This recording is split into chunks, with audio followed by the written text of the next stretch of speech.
Hey, it's Mario here. Today I want to talk about MBTI. This is something that I hear a lot here in China, and a lot of people use this, and they use it so much they put it in their profiles and stuff like that. And I heard from some people that I've talked to that they really believe in this and they use this as a category of how to select the people that they want to be friends with or the people they want to date, or I don't know if employees and employers they use this to select the people they're going to hire. And I really think this kind of categorization is kind of dangerous, and here's why. Because everybody's playing a little script. Everyone's telling themselves a little story they created, and they're acting according to that story. And because since you were born, you've been telling yourself that story, then it's really hard for you to justify new behavior, change, and learn and adopt new ways and adopt new things.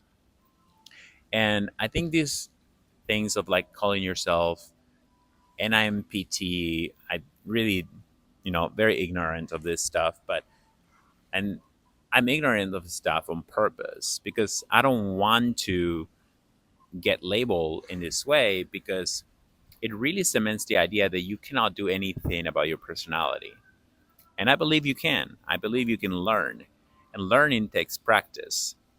So if you want to change your behavior, change your personality, I think there's things you can do about it. You're probably not going to become, you're not going to go from like introvert to extrovert from one day to the other. I don't think anybody thinks about that way. And you probably don't even want to. But I think you can if you want to learn new behaviors, learn new actions, even new thoughts, and tell yourself new stories. I think you can. It's just repetition and just finding new paradigm. I cannot even say that word.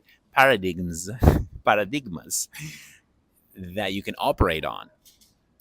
That's why I think this thing is dangerous because it puts you in a box where, like, okay, look, I'm a shy person.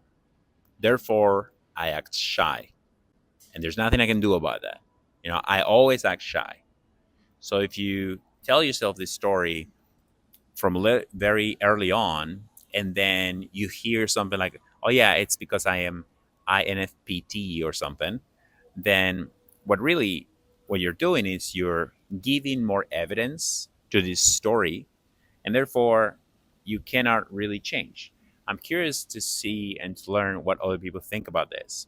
Do you think that people can change? And by change, I mean learn and adapt new ways, new behaviors, and possibly change. Sometimes it might feel like it's only momentarily. It's not forever, and it's very perhaps forced. But even if it's forced and it's momentarily, isn't it worth it? And is it worth it to you to categorize yourself within those MIBTI so that you can get labeled and give yourself more evidence that you are the way you are? Maybe you are the way you are in that precise moment, in that precise season of your life. But maybe you can still change if you want to. I believe everybody wants to improve themselves. At least I know I want to. There's a lot of things that I would like to learn and adapt and change about myself. And that's why I think this is dangerous.